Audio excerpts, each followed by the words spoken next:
this will go on for a couple of parts, maybe 3 even, but there's no point in rushing it.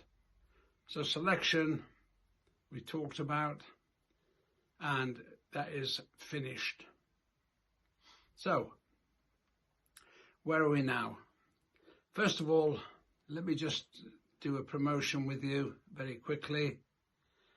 And of course, Rusty Firmin SAS TV is YouTube. It's my channel. I'd like you to subscribe to that free. And of course, any of your mates, grab them, get them on it as well. It doesn't cost anything. But the main thing is that it keeps you up to date of what I'm doing. It seems to be doing really well. 8,500 subscribers in a few weeks, which is unheard of. Absolutely brilliant. And I've got to say thanks to everybody. So there we are. Then there's what I'm actually in the past is I've got my 2 books out. The Regiment, 15 years in the SAS. That's me. And what I got up to from when I was born all the way through to left the regiment in 1992. Doing good. My other book, 6 Days, the definitive story of the Iranian Embassy siege. Yes, we've just had the 40th anniversary. That's Jamie Bell on the front, the great British actor who plays Rusty Firmin in the film 6 Days on Netflix. That's number 6 days, by the way. And if you want to keep up to date, the book is here and it's all on my website, which I'll come on to in a minute. Again, I've got the print. It's called The Resolution. And I think you can see on there I am in the middle, no gloves. So they can all be purchased if anybody wants them. Thanks for everybody that's been purchasing over the last week or two. Absolutely just gone skyrocketing. But if you want anything, just go to my website, which is www.rusty-firmin.org/shop. And it's on there. All you have to do is look at it, order it if you like. So there we are. Lots of questions, as you can imagine, especially over the last few weeks with what's gone on. The anniversary, 40th anniversary of the siege. I can't possibly, guys and girls, answer every question individually. So, some that might get answered straight away, if you just Google Rusty Firmin or Google Rusty, up will pop a whole load of stuff on there, which will show you documentaries and bits and pieces I've been involved in, 6 days the film, everything more or less is on there. So that saves me answering little questions because it's time consuming and you wouldn't believe just how many there are. So try that and see if it works for you, because that's where it is. And of course, YouTube channel, as we've talked about, that is doing extremely well, and that is where subscribers can do it.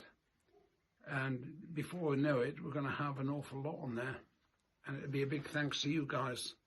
So let me just pin this back a second. So where are we? We're going to go forward now to selections finished. We talked about that. And what happens next to an SAS soldier, certainly in my day? Well, there's a short period of continuation training.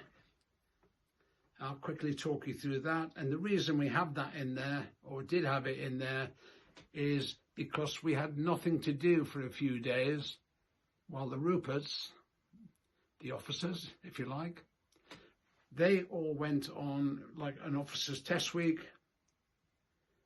And of course, if they passed selection, but if they don't pass what was called the officer's test week, which is the following week, then they go back to their units, and only the ones that are left will come with us on the jungle training. So they weed them out after selection proper. Test week for them is what Ruperts do best. Sign claim forms and stuff, you know, all that type of stuff. But no, it's quite hard. But actually, they have to do it before they progress. While they're doing that, we do what is called the continuation training as such, but ours was like foreign weapons recognition. So day in and day out, we go in and look at different foreign weapons, where they're from, what they could do, and that includes all sorts of handguns, different like AK-47s or Kalashnikovs, whatever you want to call them, Russian grenades, everything that we are likely to come across in the field once we've passed selection and may have to pick up and use. So it's quite important. I enjoyed the foreign weapons training, but with that, the instructors are very, very good. And of course, they're still watching you like a hawk. Because you passed 4 weeks selection of physical training, it doesn't mean you go, everybody's going to pass at the end. However, we're now on the second stage, which when your body is run down severely, having just done the 4 weeks of selection and all of the hill work, everything else, then you know that it's going to start getting worse again. But it's enjoyable, or was enjoyable for me. I did enjoy it. I volunteered for it. So there we are. Officers are doing one thing. The troops, us guys, are doing everything else to fill in that time constructively. Everybody's still strapping up their wounds from test week, when they've done all the marches and stuff, and getting rid of various blisters and scabs on your back from the Bergen rubbing and stuff like that. That was part of it. But there's still a long way to go. And don't ever think that because you've passed the first 4 weeks, that that's it. That's the worst mistake you could make. Not a chance. I'm now looking forward to where I'm going next. And where I'm going next is a rough old place. So, how do we go about that? Okay. We're all waiting. The officers finish doing their officer bit. And then, of course, all those selected at the end of that are then looking to leave UK by VC-10 from Bryce Norton to a place called Belize. Believe me, it's a long way off. And of course, it doesn't actually matter. Everybody wanted to be on that aircraft. Not everybody made it. Shame. That's life, boy. And of course, this is where it starts. We flew from Bryce Norton to Belize, a place called Airport Camp. Airport Camp is not the capital of Belize, but actually it's a great airport where the military could come in there, land their aircraft, dismount, be picked up and take not long, a few minutes, to the actual camp itself, which is where we're going to be housed.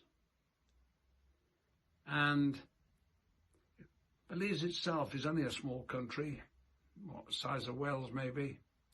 One side is Mexico, The other side is Guatemala.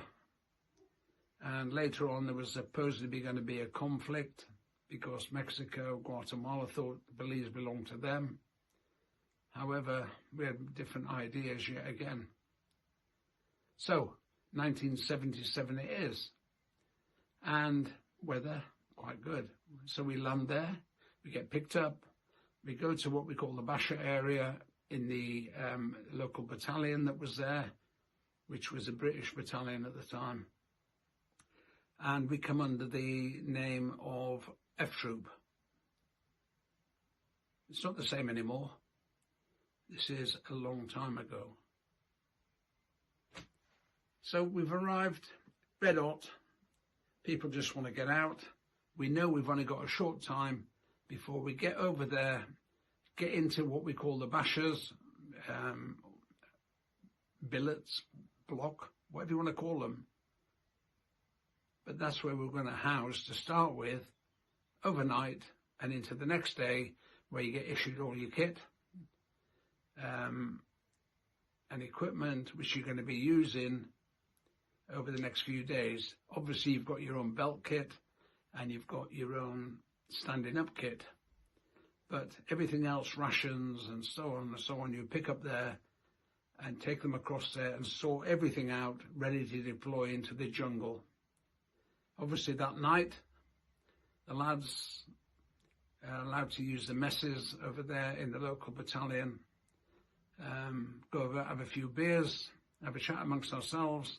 Everybody's split up into different patrols, so we all know who's who, but working together, but little patrols with individual instructors for each patrol. Seasoned instructors, the same instructors that we had on selection. So they know you, they're watching you. You have to take that into account. They're not new guys. Every one of them have seen a bit. But they're your boss. 4-man patrols, okay, within a big unit where they can watch you quite comfortably, okay? And that's what they used to do. Don't forget, they've got eyes on you all the time. Everybody's got their own space and everybody gives each other some space. You don't want to be on top of each other. Never. You've got a space. You clear the area. Certainly you don't want the snakes and stuff turning up, and they don't like open spaces. So this is how it all starts. And you go, Christ, it's raining. Yeah. Well, let's be honest. In Belize, I don't know about now, but in my day, late afternoon, 4 o'clock, it rains every single day. Lightning, everything. Overnight, right the way through to arguably first light thereabouts, without fail. This is day one.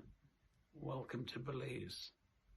So, with that, I have to laugh because through the night with the thunder and lightning, and this is every night, you have to accept that trees are falling down all over the place. You don't know where. You can hear them every single night. I don't know about anybody else, but I learned to sleep with one eye open, just hoping that one of these monsters didn't come down on me. We had some close calls and we could see where the other trees, but we didn't have any direct hits, thank God, because they would wipe you off the face of the earth. So this is welcome day one in the jungle. We've made our bed space. We've gone and foraged for wood. We have somewhere to sleep. The instructors are saying, yeah, good, bad, crap, start again. It didn't make any difference. They don't need to shout at you. You know, they're all grown men. What they do is they advise and help you because they've been there and done it. And the training wing staff in my day were absolutely brilliant. They don't need to shout. Rusty, that's crap. Start that bit again. You know, so what? It's not a bollocking. You're learning. Don't be frightened, ever be frightened to learn. So that's how it went on for day one. Through the night, Christ, yeah, you're right. The rain all night long. The only thing you've got over your bed is what they call a kip sheet. Arguably 6 feet long, I can't remember exactly, I'm not trying to be exact. Arguably 4 or 5 feet wide, and it was like a tent, like that. Your bed's inside. Okay, it's made of, I think it was made of nylon, but it was waterproof. It didn't come through the kip sheets, but it rained all night, every single night. And that's what it was supposed to do. That was climate in those days. Frightening? Not really. You knew you were going to get a shower every day, if nothing else, if you wanted one. And that was that. So, everybody you could see was like, everybody sort of, at some stage looks across at a mate and go, oh, you know. However, this is where you adapt. Forget what's going on back in the UK at that time. If you think about it, the isolation stuff we're going through right now with coronavirus, we were practicing for it way back in the jungle because we didn't have anything. 2 yards apart, 2 meters apart, more than. Close, you know, social distancing, yeah. So, was I training for this where we are now back in 1977? Possibly. But didn't know I was going to need it all these years later. So, no communications. We didn't. We had what we stood up in and what we carried in our Bergen for the next month. End of. And of course, I'm going to go further than this tomorrow, and it will be tomorrow. I'm going to try and knock out more now because I had a 3-day break for various reasons of signing and everything else. That the books, they're all done. Well, more or less. There are more coming in, but the bulk is done. Remember, that's for signing. So if you think about what I've just said, follow the story, because you ain't gonna believe it, and it does get exciting. I can tell you that, and if you read my book, The Regiment, it enlarges on some of the stuff I've mentioned already, apart from coronavirus. Wasn't around then, apparently. But there again, once you read this stuff and you fill in the gaps, and you'll see how the real SAS learned their trade and the hardships that went with it. So, until my next video, I'd like to say thanks, and who dares wins. Please follow, get your mates to follow, and there's some exciting stuff around the corner. Trust me. Bye for now.